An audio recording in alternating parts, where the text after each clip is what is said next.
السلام علیکم and good morning Pakistan. آپ دیکھ رہے ہیں پروگرام روحی ایٹ 10 اپنی ہوسٹ علیزہ کے ساتھ. امید کرتی ہوں آپ سب ٹھیک ٹھاک ہوں گے, خیر و عافیت سے ہوں گے اور اپنی زندگی کو بھرپور طریقے سے انجوائے بھی کر رہے ہوں گے, اور انجوائے کرنا بھی چاہیے. زندگی جو ہے وہ بہت بڑی نعمت ہے اس دنیا میں. آپ کو چاہیے کہ آپ ہر چھوٹے چھوٹے لمحات کو جو ہے وہ انجوائے کر لیں. اچھا, آج میں جب آ رہی تھی راستے میں تھی تو میں نے کچھ چھوٹے بچوں کو دیکھا, وہ سائیکل چلا رہے تھے اور ان کے پیرنٹس جو تھے وہ ان کو چلانا سکھا رہے تھے. تو میرے ذہن میں یہ چیز آئی کہ آج میں یہ چیز لازمی ڈسکس کروں گی کہ زندگی میں جو آپ کے پہلی بار جو کچھ چیزیں ہوتی ہیں نا, وہ لمحات آپ کو ہمیشہ یاد رہتے ہیں. وہ آپ کے ذہن پر اتنا گہرا اثر کرتے ہیں, وہ ایک نقش چھوڑ دیتے ہیں جو آپ کی کردار سازی میں بہت اہمیت رکھتے ہیں, آپ کی شخصیت سازی بہت زیادہ کرتی ہے. وہ پہلی بار کے جو لمحات ہوتے ہیں, اب یاد آتا ہے کہ پہلی بار جب کبھی کسی سفر پہ گئے, چاہے وہ اسکول کا ٹرپ ہو, کالج کا ٹرپ ہو, تو وہ بہت کچھ سکھاتا ہے انسان کو. پھر جب پہلی بار آپ نے سائیکل چلانا سیکھا, کتنی دفعہ گرے, کیسے اٹھے, بہت ساری ایسی چیزیں ہوتی ہیں جو انسان زندگی میں پہلی دفعہ کرتا ہے اور وہ آپ کو ہمیشہ یاد رہتی ہیں, اور اس سے انسان بہت کچھ سیکھتا ہے. اور اسی کے ساتھ ساتھ آج ہمارے ساتھ جو مہمان موجود ہیں ان کا تعارف کرواتی چلوں.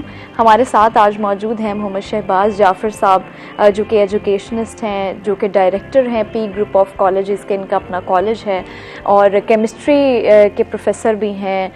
بہت سالوں سے ان کی جو پبلش کی گئی بہت سارے ایسے نوٹس, بہت ساری ایسی چیزیں ہیں جو کہ اسٹوڈنٹس پڑھتے بھی ہیں اور ان سے بہت کچھ سیکھتے بھی ہیں. اور اسی کے ساتھ ساتھ ہمارے ساتھ موجود ہیں الشفا آصف, جو کہ رپورٹر روحی ٹی وی ہے. السلام علیکم, کیسی ہیں آپ؟ ٹھیک, آپ ٹھیک ہیں؟ میں ٹھیک ہوں. السلام علیکم سر, آپ کیسے ہیں؟ ٹھیک ٹھاک ہیں الحمدللہ. Welcome to the show. Thank you ma'am, thank you for invitation. اچھا جی سر, میں ابھی ذکر کر رہی تھی کہ پہلی بار جو انسان کے لمحات ہوتے ہیں نا زندگی میں, وہ ہمیشہ یاد رہتے ہیں.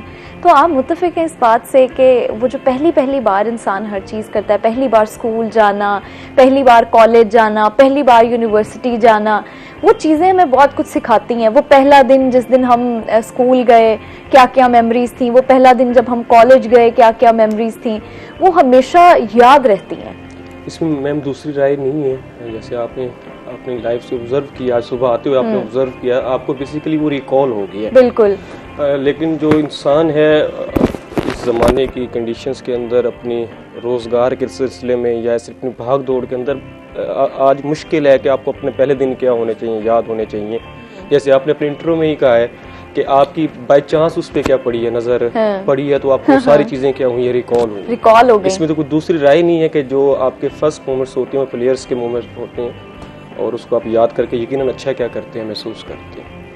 بالکل. آپ کوئی اپنی پہلی آپ کو یاد, اگر آپ کے لیے کوئی میموریبل مومنٹ ہو تو وہ ہمیں بتائیں. وہ میرا اپنا ایف ایس سی کا کیریئر تھا. اچھا. اور میں ہمیشہ اپنے اسٹوڈنٹس سے بھی وہ شیئر کرتا ہوں.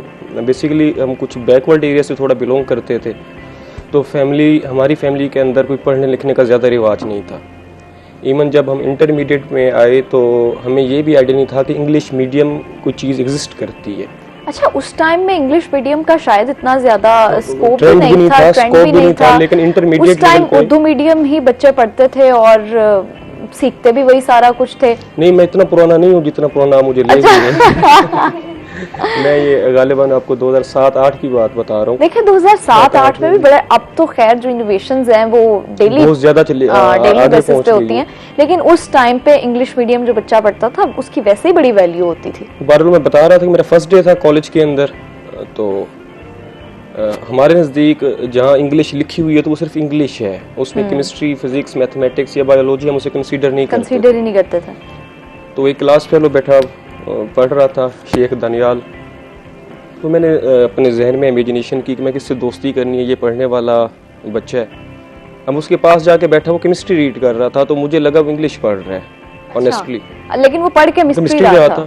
اور میں بتا رہا ہوں کہ جو ہمارا بیک گراؤنڈ تھا میٹرک تک, وہ جہاں انگلش کے الفاظ APC لکھی ہوئی ہمیں نظر آ گئی, تو ہم نے سمجھنا کہ یہ انگلش ہی ہے. بہرحال جیسے اس نے بک بند کی تو اس پہ کیمسٹری لکھا ہوا تھا, تو میں نے اسے پوچھا بڑا ڈرتے ڈراتے, میں کہ یہ کیمسٹری کی بک ہے. تو اس نے ٹاؤنٹ کیا, کہتا نہیں یہ فارسی کی بک ہے. تو میں اس ٹائم یہ امیجن کر رہا تھا, اسی ٹائم میں نے اپنے ذہن میں یہ چیز بٹھا لی تھی کہ میری فارسی میں کمپارٹ پکی ہے, سپلی میری آنی ہے.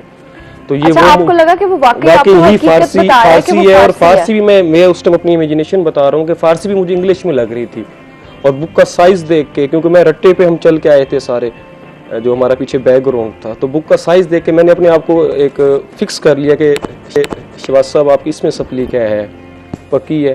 لیکن خداوند تعالیٰ کی ذات کا لاکھا احسان, اس کو ضد بنایا, اسی سے موٹیویشن لی, اسی کیمسٹریز میں میں نے ماسٹرز کیے, اسی کیمسٹری میں اب انٹری ٹیسٹ پڑھاتا ہوں, اسی کیمسٹری کی میری بکس پبلیکیشنز ہیں جو کہ پورے پنجاب میں کیا ہوتی ہیں, جاتی ہیں.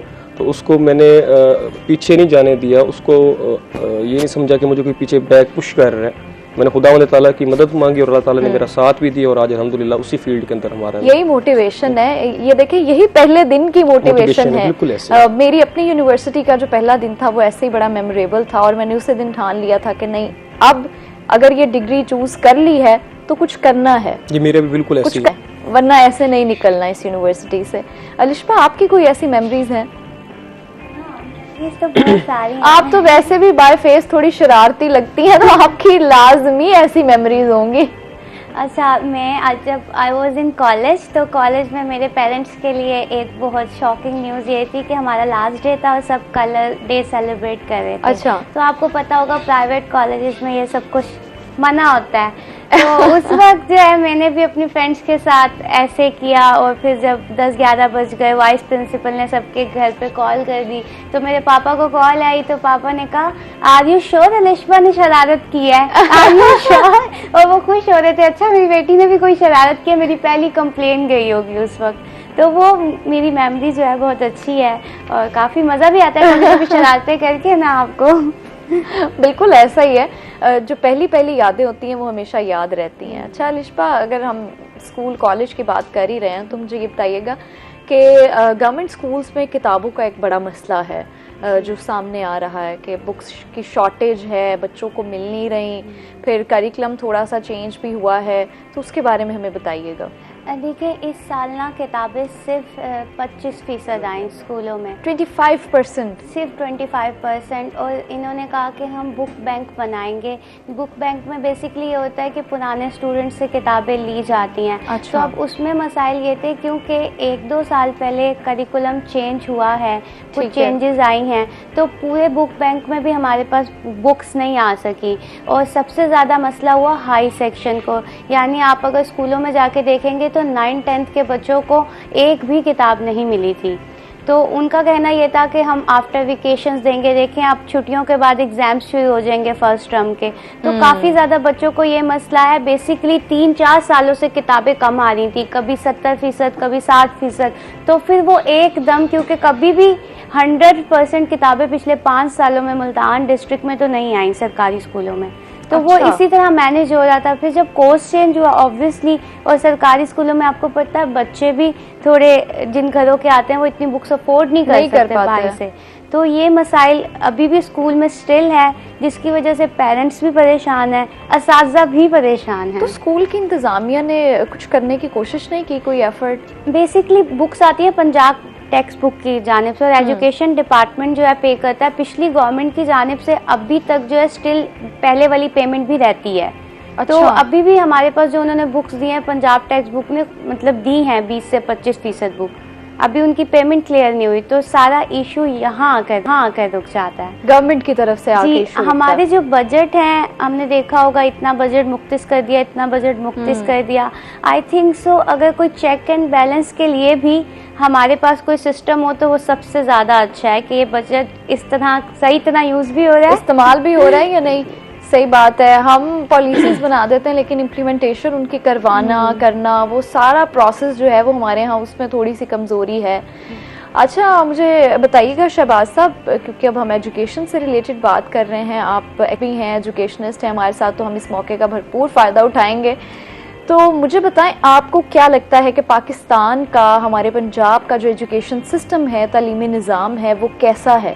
اس میں کون سی ایسی کمزوریاں آپ کو نظر آتی ہیں, کون سی ایسی چیزیں آپ کو نظر آتی ہیں جو آپ کہہ سکیں کہ یہ چیز جو ہے یہ بڑی اچھی ہے ہمارے تعلیمی نظام میں, لیکن اس چیز نے جو ہے ہمارے تعلیمی نظام کو بڑا پیچھے کر دیا؟ میڈم کوئی بھی سسٹم ہو, صرف ایجوکیشن ہی, آپ ہیلتھ لے لیں, کوئی بھی چیز آپ لے لیں, ہر جگہ پہ میرٹس اور ڈی میرٹس موجود ہیں. بالکل ایسا ہی ہے. تو ہم میرٹس بھی اس کے دیکھ لیتے ہیں, ڈی میرٹس بھی ہے نا پاکستان کے ایجوکیشن سسٹم کے اندر اسپیشلی دیکھ لیتے ہیں. جو سب سے بڑا میرٹ ہے پاکستان کے اندر ایجوکیشن کا ایز کمپیئر ٹو جتنی ڈیولپڈ یورپ کنٹریز بھی ہیں, آپ ان سے کمپیریزن کر لیں تو یہاں ایجوکیشن بہت سستی ہے. ایسا ہی نہ صرف پبلک سیکٹرز کے اندر, گورنمنٹ سیکٹر تو خیر ویسے ہی فری آپ کو پرووائڈ کرتے ہیں, پبلک سیکٹر پرائیویٹ سیکٹر کے اندر بھی اگر آپ اسے کمپیریزن میں لے کے جائیں تو یہاں جو ایوریج آپ کا اگر ڈالرز میں ہم سے کمپیئر کریں تو 200 سے $300 پر ایئر ایکسپینس ہے. اچھا, اگر اسی طرح آپ یو کے یا یو ایس اے جا کے آپ ایجوکیشن حاصل کریں یا وہاں کے جو سٹیزنز ہیں ان کو جو ایجوکیشن مل رہی ہے وہ آلموسٹ $8,000 to $10,000 کے اندر پر ایئر ان کا کیا آ رہا ہے, ایکسپینس آ رہا ہے. اچھا, میں میم کی بات کو تھوڑا آگے بھی لے کے چلوں گا اور اس سے تھوڑا سا نا ڈس ایگری بھی کروں گا کہ ایسے پیرنٹس ہیں کہ جی وہ بکس بھی افورڈ نہیں کر سکتے. یہ ایسا بالکل نہیں ہے. آپ یقین کریں 300 روپے کی ایک بک ہے یا 400 کی ایک بک ہے, ہمارے ہاں ایجوکیشن پہ اور ہیلتھ پہ لوگ انویسٹ کرنے کو ایکچولی تیار نہیں ہیں. آپ نے اپنے بچے کو بک لے کے دے دی, چلے میں اپنی بات کرتا ہوں, اس بچے نے پورا سال وہ کتاب کیا کرنی ہے, پڑھنی ہے, اس کو ریڈ آؤٹ کرنا ہے. ₹1 پر ڈے اس کا کیا آ رہا ہے, جسٹ ایکسپینس آ رہا ہے. یہاں مسائل کو ایجوکیشن کے حوالے سے پھر میں وہ گزارش کروں گا کہ یہاں لوگ انویسٹ کرنے کو تیار ہی نہیں ہے کہ 300 کی کتاب لے کے نہیں دینی, صرف جس کا ₹1 کیا آ رہا ہے, ایکسپینس آ رہا ہے. سر میں آپ کی بات سے بالکل متفق ہوں کسی حد تک, لیکن میری جو اختلاف رائے ہے نا وہ یہ ہے تھوڑی سی کہ آپ دیکھیں ہمارے ہاں پاورٹی لائن سے نیچے, بلو پاورٹی لائن جو ہیں وہ 50 سے 60% لوگ ہیں, ٹھیک ہے, اور آپ دیکھیں ان لوگوں کے ہاں وہ لوگ جن کے پاس ایک وقت کی روٹی کھانے کے بھی پیسے بڑی مشکل سے جوڑ پاتے ہیں وہ, تو وہ آپ ایک بک چلیں 300 روپے کی ہے, آپ اسی طرح ایک کلاس کی بکس لگا لیں کہ ایک سال میں 7 کتابیں ہوں گی. بالکل ایسے. اب 7 کتابیں وہ ہیں, اب ٹیچرز کیا کرتے ہیں, گرامرز لگا دیتے ہیں, پھر آپ کی بکس لگا دیتے ہیں, ایچ اینڈ ایوری تھنگ, ٹھیک ہے. آپ 10 کتابیں لگا لیں, پھر 10 کاپیاں لگا لیں, آپ 10 کتابیں 10 کاپیاں, پین پینسل چلیں اس کو ہم چھوڑ دیتے ہیں. اب ان 10 کتابوں اور کاپیوں کی پرائس آپ دیکھیں تو مہینے کی بنتی ہے 7-8 ہزار روپے یا اس سے بھی زیادہ, 5,000 تک لے جائیں, اور 7-8 ہزار روپے, 5 ہزار بھی اب ہم لیں. وہ لوگ جن کے پاس کھانے کو پیسے نہیں ہیں, جو اپنے بچوں کو صرف تعلیم اس لیے دلوا رہے ہیں کہ لوگ جو ہیں وہ انہیں برا نہ سمجھیں یا معاشرے میں یہ چیزیں نہ ہوں, تو وہ لوگ کیسے افورڈ کر سکتے ہیں یہ چیزیں. خیر اسی پر میں آپ سے مزید بات بھی کروں گی, لیکن چھوٹے سے وقفے کا وقت ہوا جا رہا ہے, تو ہم شارٹ بریک کے بعد واپس آئیں گے, آپ ہمارے ساتھ رہیے گا.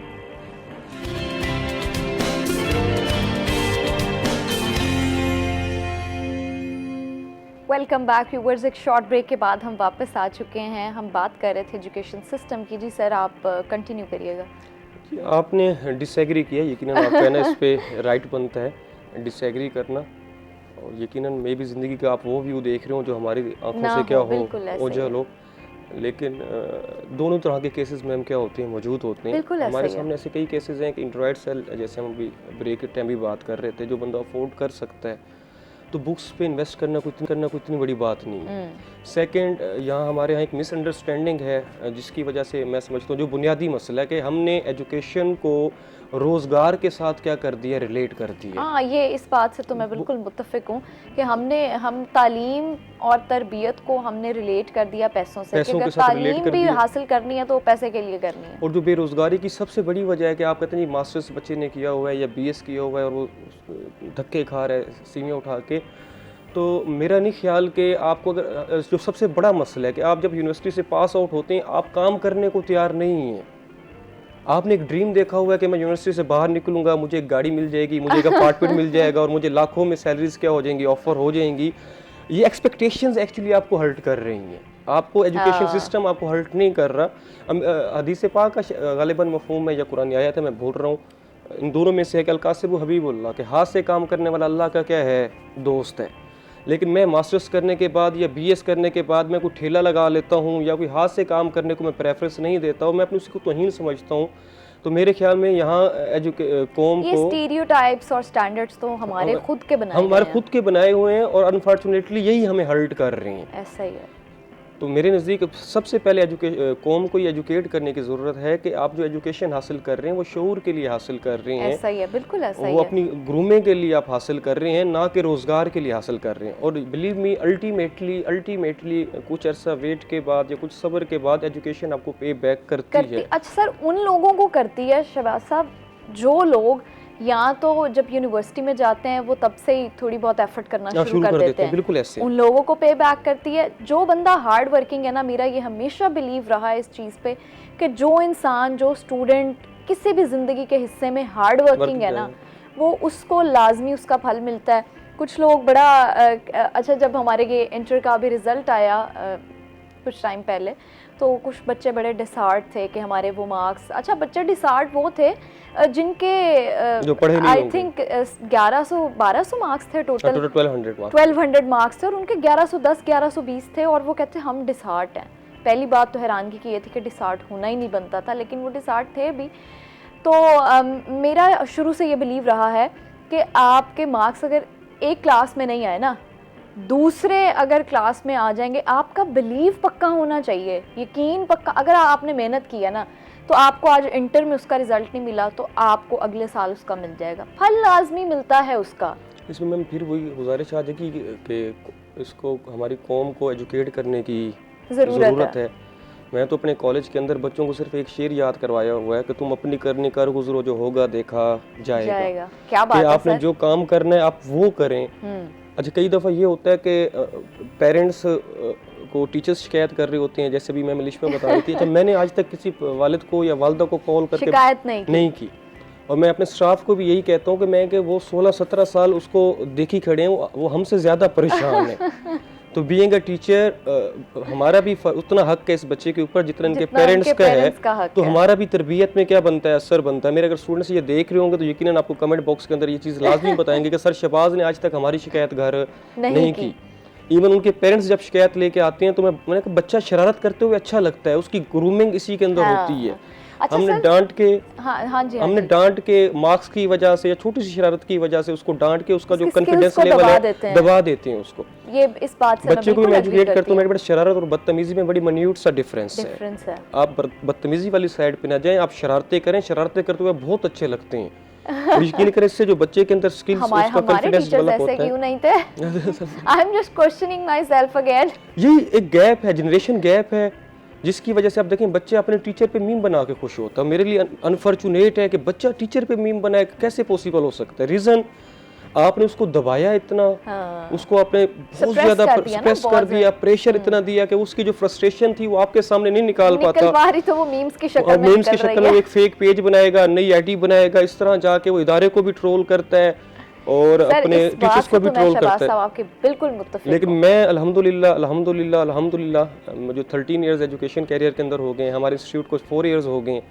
تو آپ ہمارا پیج دیکھ لیں, میری پروفائل دیکھ لیں, ہمارا کوئی آپ کو اس طرح کی کوئی چیز نظر بالکل نہیں آئے گی. اچھا سر, آپ کے ادارے کی چونکہ آپ نے بات کی تو مجھے بتائیں, ابھی ہم ٹیچرز اور پیرنٹس کی بات کر رہے تھے کہ ان کے درمیان ہم آہنگی ہونی بڑی ضروری ہے. تو مجھے بتائیے گا کہ آپ کے کالج میں ٹیچر اور پیرنٹس کے درمیان ایک ایکٹیویٹی کو مینٹین رکھنے کے لیے, ان کے تعلق کو مینٹین رکھنے کے لیے کون سے ایسی ایکٹیویٹیز کروائی جاتی ہیں, کیونکہ جب تک ٹیچر اور پیرنٹس کنیکٹڈ نہیں ہوں گے بچہ ایکولی پرفارم نہیں کر پائے گا. بالکل ایسے. میں بیسیکلی اسٹوڈنٹ سکسیس کے لیے نا 3 چیزیں ٹرائکا ہے, یہ پیرنٹس, ٹیچر اینڈ اسٹوڈنٹ. اگر یہ تینوں آپس میں میوچل انڈرسٹینڈنگ کے ساتھ چل رہے ہوں تو بچے کی کامیابی کو کوئی نہیں روک سکتا. اچھا, بچہ بھی کامیاب ہونا چاہتا ہے, والدین بھی یہی چاہتے ہیں کہ بچہ کامیاب ہو, اور بچہ جو ٹیچرز ہیں ظاہر سی بات ہے ان کا تو ڈریم یہی ہے کہ ہمارا اسٹوڈنٹ جو ہے وہ کیا ہونا چاہیے, کامیاب ہونا چاہیے. پھر سوال یہاں یہ پیدا ہوتا ہے کہ 40% جو رزلٹ ہے وہ کس لیے آ رہا ہے, 50% رزلٹ کس لیے آ رہا ہے, میجورٹی بچہ فیل کیوں ہو جاتا ہے. تو یہ بیسیکلی ایک گیپ ہے between teachers, students and their parents. تو آپ کو کیا لگتا ہے کہ کیسے یہ گیپ فلفل ہو سکتا ہے؟ میں وہیں چاہ رہا تھا. اس میں سب سے پہلی چیز یہ ہے کہ جو ایجوکیشنسٹ ہیں, ہم لوگ ہیں, تو ہمیں یہ سوچنا چاہیے, ہمیں یہ کنسیڈر کرنا چاہیے جو بچہ ہمارے پاس آیا ہوا ہے, یہ ہمارے اللہ تعالیٰ نے ہمارے اوپر اس کی ذمہ داری ڈالی ہے. پیرنٹس کا میں پرسنلی خود نمبر سیو کرتا ہوں. میں نے ٹیچرس کو کہا ہوا ہے کہ جو بچے ہیں ان کے آپ کے پاس کانٹیکٹس نمبر سیو ہونے چاہیے. اچھا بعض اوقات بچے شرارت اس طرح کرتے ہیں کہ نمبر جا کے بلاک کر دیتے ہیں. اب وہ بچہ ہے, دیکھیں میں پھر وہی گزارش کروں گا, بچہ ہے, بچے نے شرارت کرنی ہے, اس کی ایج ایسی ہے, اس کو اچھے برے کا پتہ نہیں ہے. تو میں تو ایک بڑی بہترین چیز کرتا ہوں کہ اگر مسلسل رابطہ ان کے پیرنٹس سے نہیں ہو رہا تو میں بچے کو اپنے آفس بٹھا لیتا ہوں, اس کے لیے چائے منگواتا ہوں, کھانا بھی منگوا, کہ جب تک بیٹا آپ کے والدہ یا والد سے بات نہیں ہوگی, جس کانٹیکٹ نمبر پہ بات نہیں ہوگی, آپ کیمپس سے باہر نہیں جا سکتے. پھر وہ بتائے گا جہاں اس نے نمبر بلاک نہیں کیا ہوا ہوگا تو وہ اس نمبر بتائے گا, اس کے والد سے بات ہوگی, پھر ہمارا کنیکشن ڈیولپ ہو جاتا ہے. اس کے علاوہ ہم منتھلی پی ٹی ایم کرتے ہیں. ہاں مجھے لگتا ہے کہ اداروں میں یہ جو پی ٹی ایم والا سسٹم ہے, اور اب تو دیکھیں سرکاری اداروں میں بھی یہ سسٹم ہے, تو یہ دس از ویری امپورٹنٹ. ایک شارٹ بریک پہ جائیں گے, ہم بریک کے بعد واپس آئیں گے, آپ ہمارے ساتھ رہیے گا.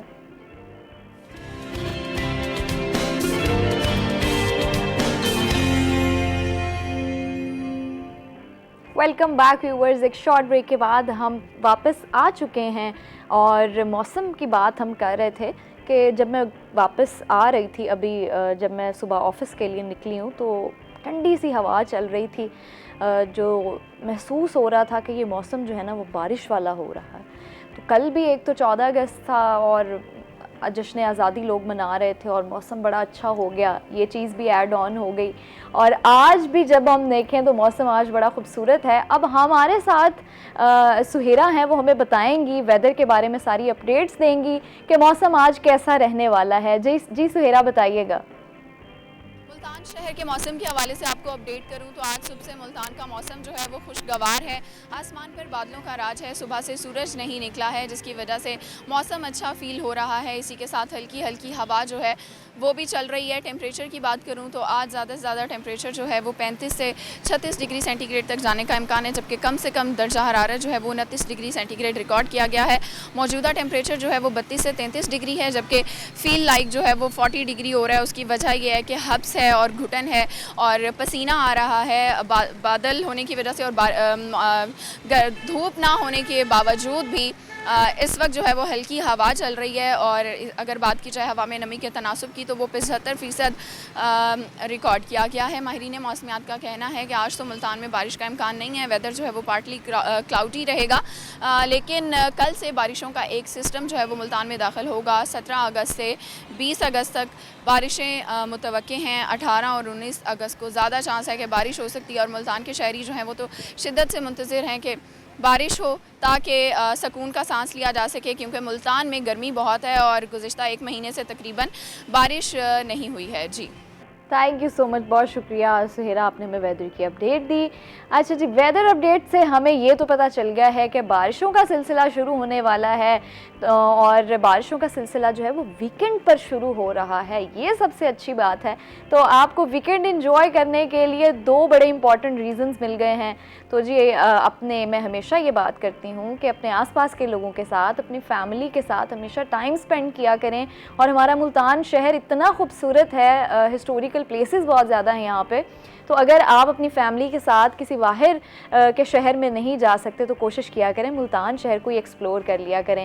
ہمارے ہاں نا جب ہم بات کرتے ہیں تعلیم کی بھی, اسٹوڈنٹس کی بھی, ٹیچرز کی بھی, تو بہت دفعہ یہ ہوتا ہے کہ اسٹوڈنٹس اور ٹیچرز اور پیرنٹس کے درمیان ایک گیپ ہوتا ہے.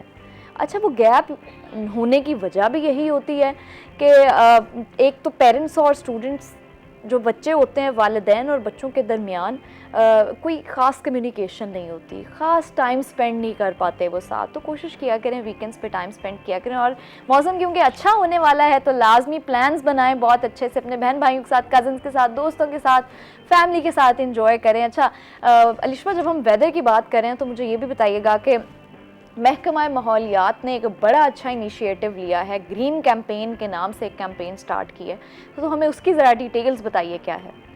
بیسیکلی انوائرمنٹ ڈپارٹمنٹ جو ہے پچھلے 1 ماہ سے جو ہے کمپین انہوں نے سٹارٹ کی ہوئی ہے. فیکٹریز میں